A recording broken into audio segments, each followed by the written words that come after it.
Welcome to the New Life Stories channel. We hope you will have fun with us. Enjoy watching. My name is Lillian. I'm 55. I look much younger than my years. Apparently, good genetics and a healthy lifestyle are paying off. I recently stopped working at the firm I've given most of my life to. I'm a lawyer by profession. I specialize in family law, and now I counsel clients of several law firms. On the internet, I read a lot of different life stories about the relationships of couples with large age differences. As a rule, these are young women and adult men. It's less often the other way around. I didn't understand older ladies who get into relationships with younger guys at all. You know how people still wash the bones of such couples. Until the story I'm about to tell you happened to me. But first things first. I'm a widow. My husband died a few years ago. He was 15 years older than me. He gave his whole life to science and became a famous scientist in our country. I never felt any discomfort with him. I lived behind him like a stone wall. We have a son, Lucas. He is an adult and is now, unfortunately, very far away from me. He works as a volunteer doctor in Africa. He helps poor African children.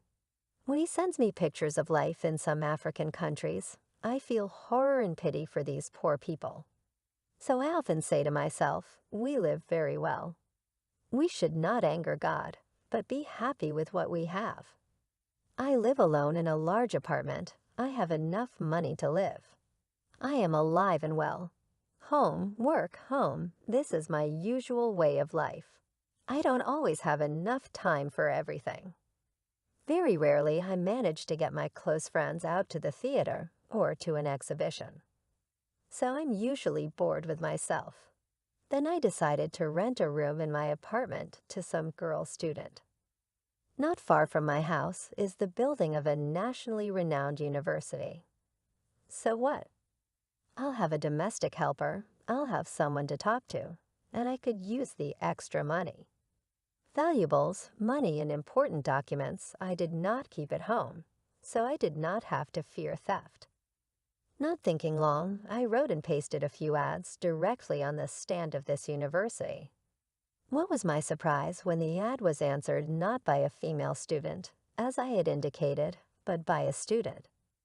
A young man called himself Quentin, his voice bright and life-affirming. He came to see the room, said that he wanted quietness, proximity to the university and the subway, and also important is the intelligence of the hostess. On my objections that I was actually looking for a lodger and a girl, Quentin assured me that he, in addition to studying, also works a lot, so it would be no trouble at all. I looked at this stylish and intelligent Quentin. He reminded me of my husband in his youth. So I gave up and agreed to give Quentin a room. Quentin immediately decided to make me feel at ease. He bought a bouquet of peonies, a large chocolate sponge cake, fruit, and offered to celebrate his housewarming party. He said it was his upbringing to be grateful.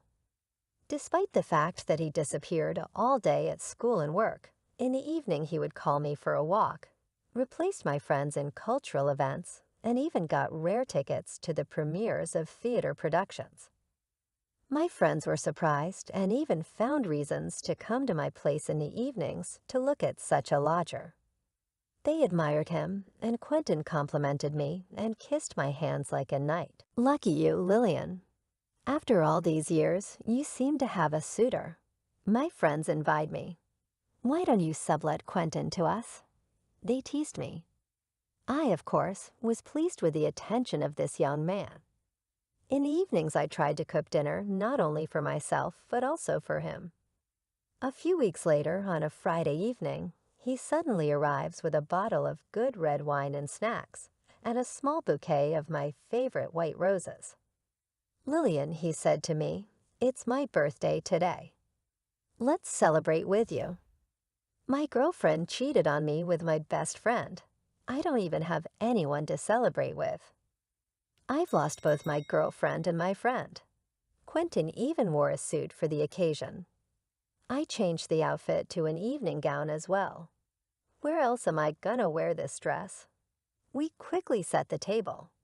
Quentin's eyes were filled with sadness and sorrow, and he poured us each a glass of wine and played slow music from his phone in the background. I hadn't had wine in a long time. It was sweet, with a nice flavor. I got hungover very quickly. After 2 of those glasses, Quentin asked me to dance. I do not remember how it happened that his lips greedily kissed me, and my dress fell off my body in a moment, and our relationship with him, starting from that evening, took a new turn. I opened not even a second, but a third breath. I was flying from such passions and had not experienced for many years. And somehow I did not notice that I began to make expensive gifts to my lover. I didn't charge him any rent. One night he told me that he was being downsized at work. The only way out was to go to a branch of the company in another city. I was against it, of course. I started helping him with money. Quentin eventually began to be late and came late at night, and sometimes he was gone for days. And it was like I had a blur in my eyes. In those moments, I just didn't pay attention to it all. But one night, Quentin came home late, as usual. He went to take a shower and left his cell phone on the table. The phone vibrated incessantly. Messages were coming in. I picked up the phone and I was about to take it to Quentin. It could be something very important, but my eyes fell on the screen, and there were previews of the messages, and I couldn't help but read them. I just stopped dead in my tracks. There's a message from a woman saying, "Kitty, where have you been? I can't wait for you, Bunny. I sent you some money," and stuff like that. I couldn't resist. I opened his phone. I didn't have a password, and I saw the pictures of the women he was talking to. They were all my age, and then it hit me. I got on the very real Alfonso, who fooled the head of a woman of age, such gullible simpletons like me, and thus simply lived off them. I didn't throw a tantrum. I put the phone down. I quietly pulled out and took a picture of his passport. By the way, he lied about his birthday. The next day, I sent scans of Quentin's passport to my colleagues at the law firm, asking them to check this man out through their contacts. I got the result that same evening.